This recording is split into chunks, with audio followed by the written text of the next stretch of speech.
जीवन कच्ची मिट्टी, हर सांचे में वो ढलती है। हो उसका जीवन कच्ची मिट्टी, हर सांचे में वो ढलती है। देती है जग को जियारा, खुद बाती बन जलती है। अपनों के नाम वो कर जाती है।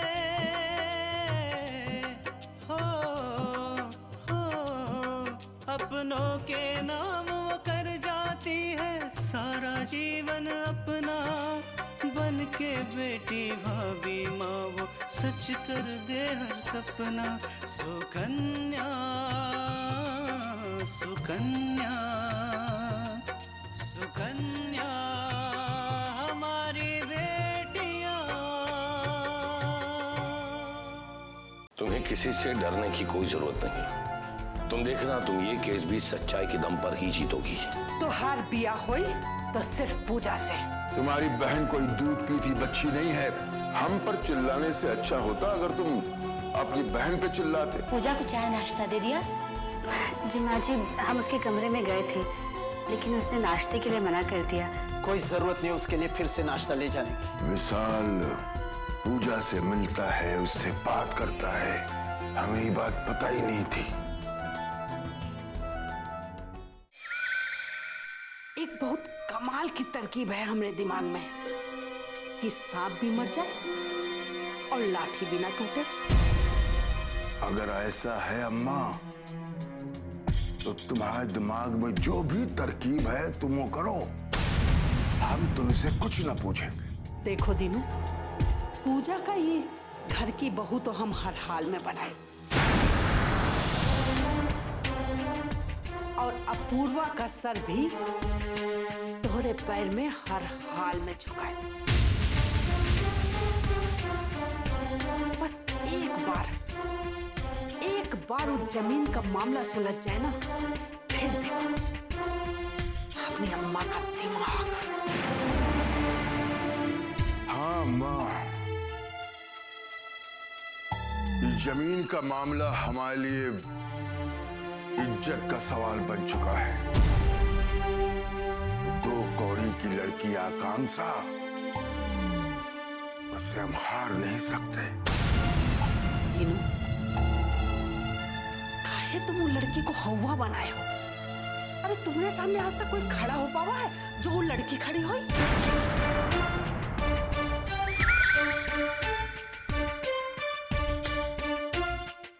पता नहीं क्यों अम्मा, लेकिन जब भी इस लड़की की बात चलती है हमारा मन करता है कि इसकी जान ही ले ले।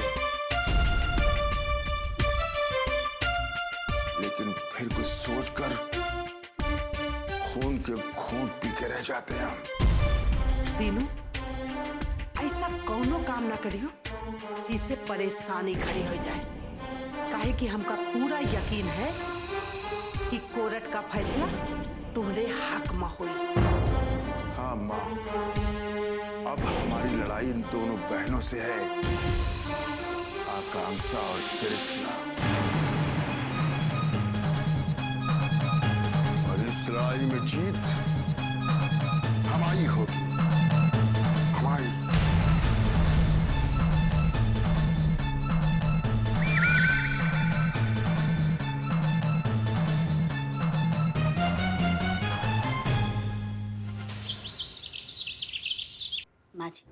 माँ जी अब बिल्कुल चिंता मत कीजिए, सब ठीक हो जाएगा। मेरी ही परवरिश में कोई खोट थी जो आज पूजा ऐसा कर रही है। अपने घर वालों की भी बात नहीं मान रही।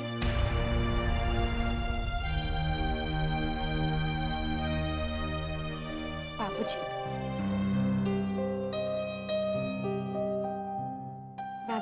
बैठिए, हम आपके लिए पानी लेकर आए। अरे नहीं बेटा, उसकी कोई जरूरत नहीं। क्या हुआ? बात हुई आपकी रामेश्वर भाई साहब से?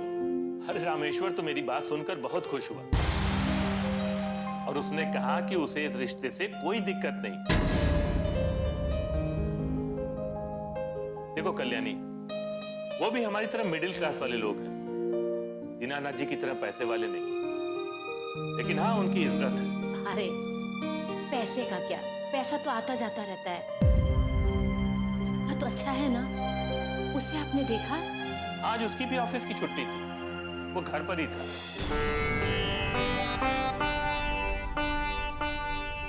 अरे लड़का क्या है, हीरा है हीरा। इतने अच्छे संस्कार दिए हैं रामेश्वर जी ने उसे, देखकर मन खुश हो।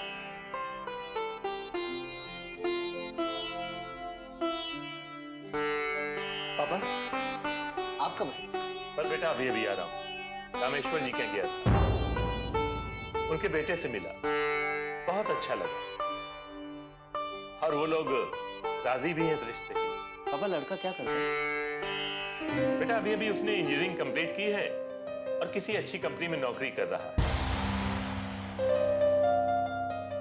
हाँ, तनख्वाह अभी थोड़ी कम है, लेकिन मुझे लगता है कि बहुत जल्दी ही तरक्की कर जाएगी। हाँ हाँ, क्यों नहीं। होनहार बच्चों को तरक्की करने से कोई नहीं रोक सकता है। अपूर्वा,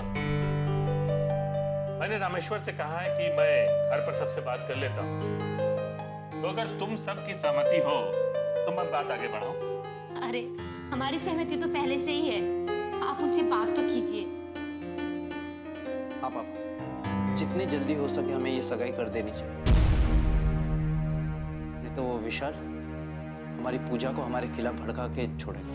ठीक है बेटा, मैं आज ही रामेश्वर जी को फोन करके सगाई की बात पक्की करूँ।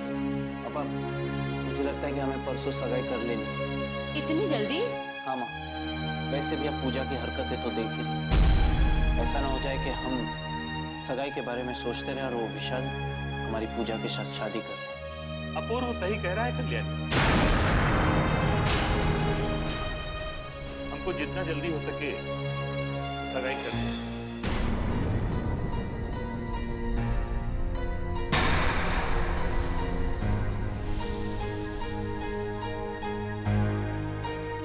वैसे मैंने रामेश्वर से बात की है, उसे भी शादी जल्दी करने में कोई दिक्कत नहीं, वो भी इसके लिए तैयार है।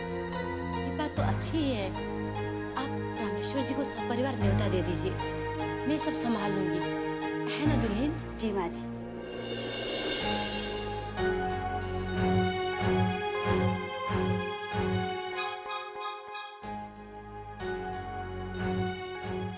पूजा, क्या सोच रही हो बेटा? कुछ भी नहीं।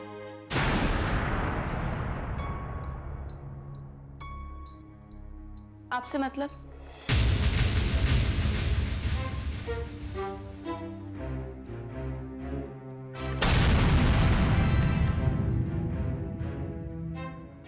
बेटा बैठो, मुझे तुमसे कुछ बात करनी है।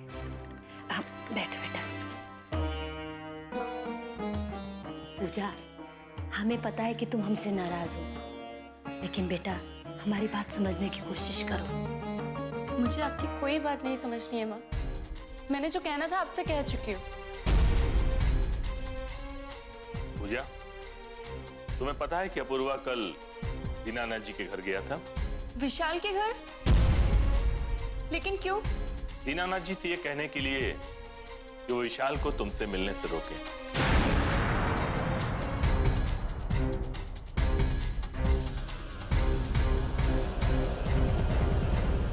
सुकन्या हमारी बेटियां,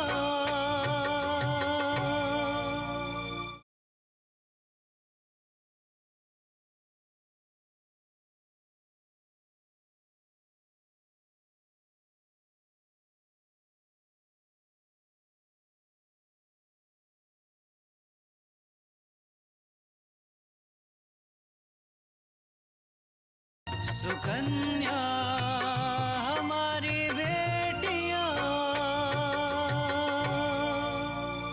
दीनानाथ जी से ये कहने के लिए कि वो विशाल को तुमसे मिलने से रोके।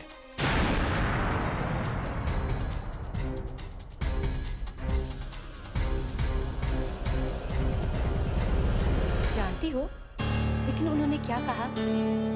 उन्होंने अपूर्वा से कहा कि अपनी बहन को संभालो, क्योंकि तुम उनका पैसा देकर विशाल के पीछे पड़ी हो, ना कि विशाल तुम्हारे पीछे पड़ा है। जरूर ये लोग मुझसे झूठ बोल रहे हैं। ये लोग तो चाहते ही नहीं है ना कि मैं विशाल से मिलूं या उसके बारे में सोचूं। इसीलिए उसके परिवार के नाम पर इतना बड़ा झूठ बोल रहे हैं, ताकि मैं गुस्से में आकर विशाल से मिलना ही बंद कर दूं। तुम सुन रही हो ना पूजा? जी। अगर तुम पसंद होती या तुम्हें अपने घर की बहू समझते तो अपूर्व से ऐसी बातें करते? हमारी ना सही, कम से कम तुम्हारी इज्जत का तो ध्यान रखते। पूजा बेटा, अब तक तुमने जो नादानी की है हम उसे भुला दें, ताकि तुम अपनी नई जिंदगी शुरू कर सको।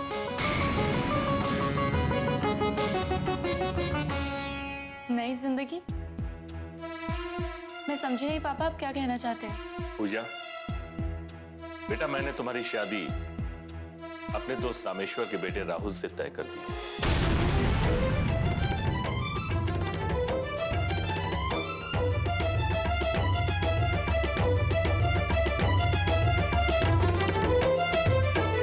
वो लोग परसों सगाई करने आ रहे हैं। परसों?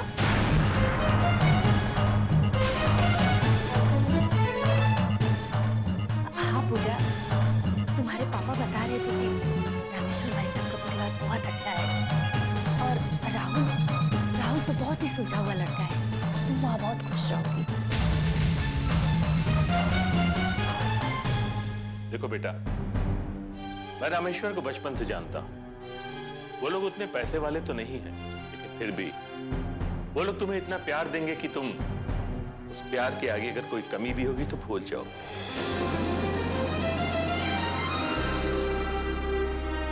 हे भगवान, बात यहाँ तक बढ़ गई, मुझे कुछ भी पता नहीं चला। अब मुझे कुछ भी कहने की बजाय चुप रहना होगा, ताकि इनके जाने के बाद मैं विशाल को सब कुछ बता सकूं। पूजा, तुम्हारे पापा ने बहुत विश्वास के साथ खुद जाकर ये रिश्ता तय किया है और हमें उम्मीद है कि तुम वहाँ बहुत खुश रहोगी।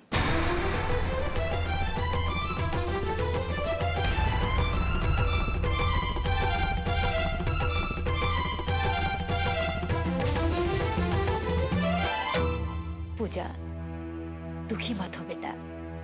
हर लड़की को एक ना एक दिन अपना घर छोड़ के ससुराल जाना पड़ता है।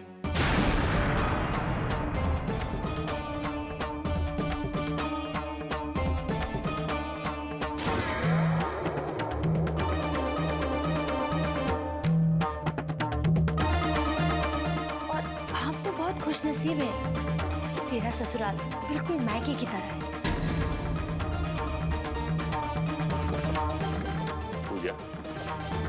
तुम खुश तो हो ना बेटा?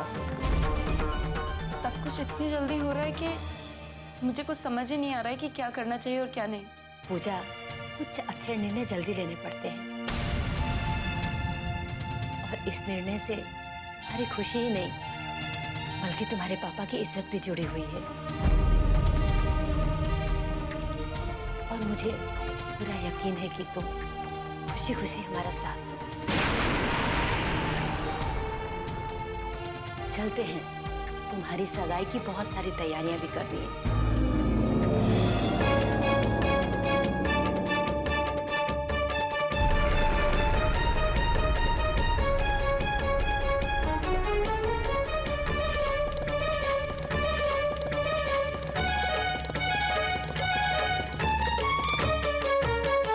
सुकन्या हमारी बेटियां।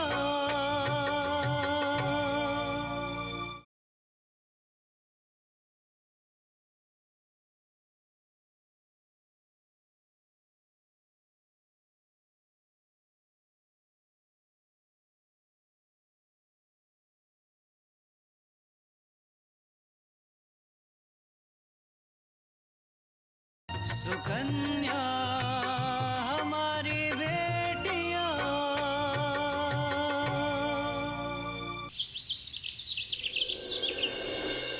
देखिए ना माँ जी, ये अभी तक नहीं आए।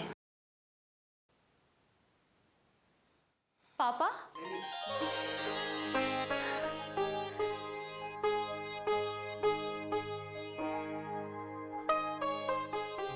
दिन आपका पापा? बेटा पूरा दिन बड़ी भाग दौड़ रही। इतने महीनों के बाद निकले हैं ना, आपको कोई परेशानी तो नहीं हुई ना? नहीं बेटा, परेशानी तो कोई नहीं हुई, लेकिन हाँ एक खुश खबर जरूर है।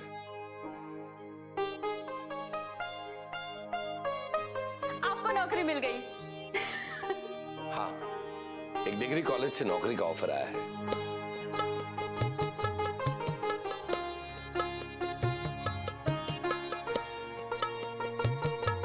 पर अभी तक मैंने उन्हें कोई जवाब नहीं दिया। लेकिन तुमने हाँ क्यों नहीं कहा दीपक? अरे बताता हूँ माँ, बताता हूँ। अब आप लोगों ने एलपी मेमोरियल स्कूल का नाम तो सुना होगा ना? हाँ पापा, वो तो बच्चों का बहुत मशहूर स्कूल है। बस बेटा, वही स्कूल से मुझे प्रिंसिपलशिप का ऑफर आया है।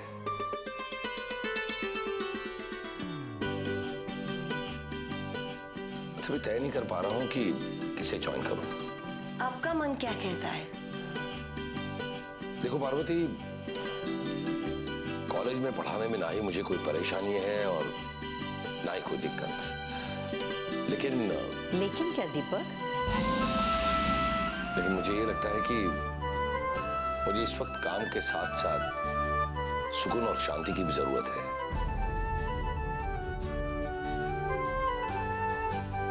और ऐसा भी लगता है कॉलेज के स्टूडेंट्स को पढ़ाने में मुझे वो शांति और सुकून नहीं मिलेगा जितना कि स्कूल के बच्चों को पढ़ाने में मिलेगा। पापा, छोटे बच्चों को पढ़ाने की कोई और वजह?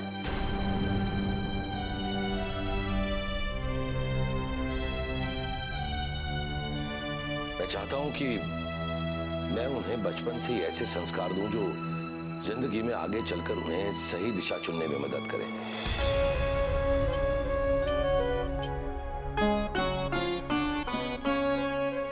मैं उनकी जिंदगी बेहतर बनाने के सभी संभव प्रयास करूं और इसीलिए मैं उन्हें जिंदगी में सही शिक्षा और मार्गदर्शन देना चाहता हूं। आप वही कीजिए जो आपका मन कहे। आपके हर निर्णय में हम आपके साथ हैं। सोच लो पार्वती, देखो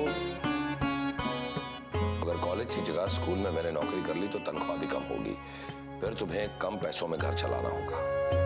इसमें सोचने की क्या बात है आकांक्षा के पापा? पैसे कम हुए तो क्या हुआ, आपके चेहरे पे मुस्कान तो बनी रहेगी।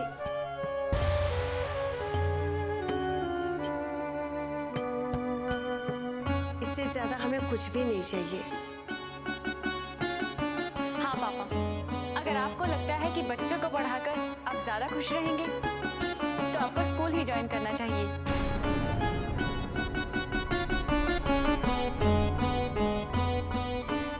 क्योंकि मन की खुशी से ज्यादा और कुछ नहीं होता। और पैसे का क्या है बेटा, जिंदगी पड़ी है, कभी भी कमा सकते हैं। इसमें इतना सोचने की क्या जरूरत है? सच बताऊं तो आप लोगों ने मेरे दिल का बोझ हल्का कर दिया।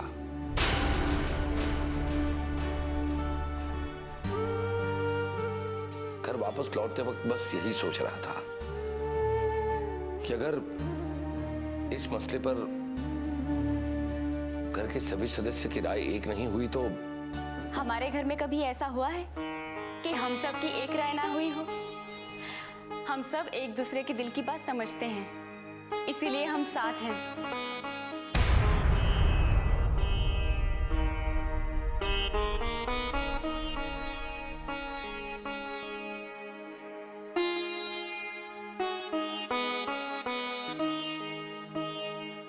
सुकन्या हमारी बेटियां,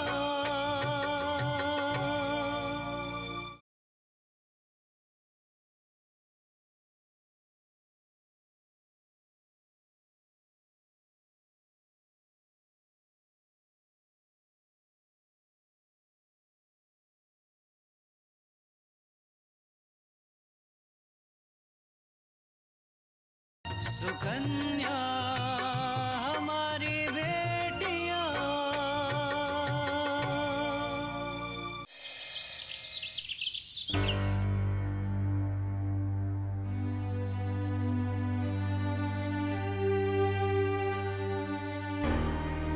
बिल्कुल परेशान मत होइए। अरे आपका काम हो जाएगा।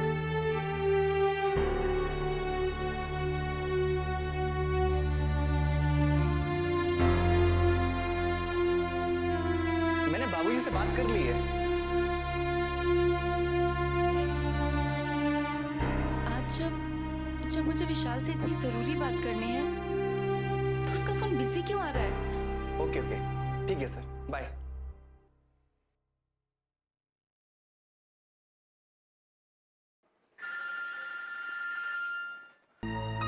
पूजा, विशाल,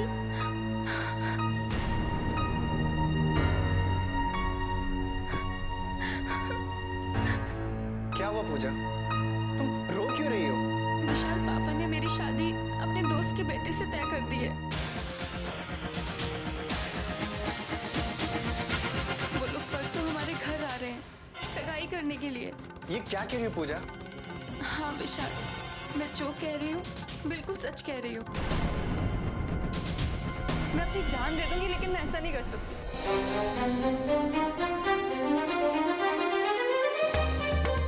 विशाल, मैं ये शादी कभी नहीं करूंगी। प्लीज पूजा, ऐसी बात नहीं करते। विशाल, ऐसा नहीं को तो क्या कहूँ मैं? मेरे घर वाले मुझे समझने की कोई कोशिश ही नहीं कर रहे, लेकिन उनकी ये जिद मैं कभी पूरी नहीं करूंगी। ये बात मैं हरगिज़ नहीं मान सकती विशाल। मैं आपसे प्यार करती हूँ और आपके सिवा किसी और के साथ जिंदगी बिताने के बारे में मैं सोच भी नहीं सकती। प्लीज पूजा, मेरी बात सुनो, मुझे दादी से बात करने दो। आई एम श्योर कि दादी कोई ना कोई रास्ता जरूर निकाल लेंगी।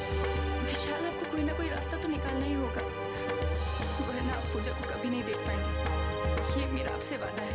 पूजा, तुम्हें मेरी कसम, जल्दबाजी में कोई भी फैसला मत करना। थोड़ा सब्र रखो, कोई ना कोई रास्ता जरूर निकल आएगा। बस तुम्हें मेरे पर विश्वास करना होगा। मुझे आप पर पूरा विश्वास है विशाल, इसीलिए तो मैंने आपको फोन किया, वरना। प्लीज पूजा, आगे कुछ मत कहना, मैं कुछ नहीं सुन सकता। ठीक है विशाल, मैं आपके फोन का इंतजार करूंगी। हाँ पूजा, तुम अकेली नहीं, मैं तुम्हारे साथ हूँ हमेशा। जी। बाय पूजा।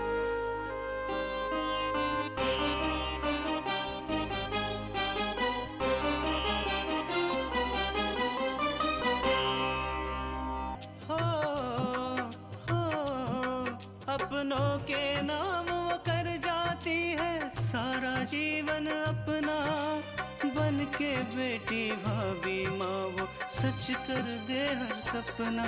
सुकन्या सुकन्या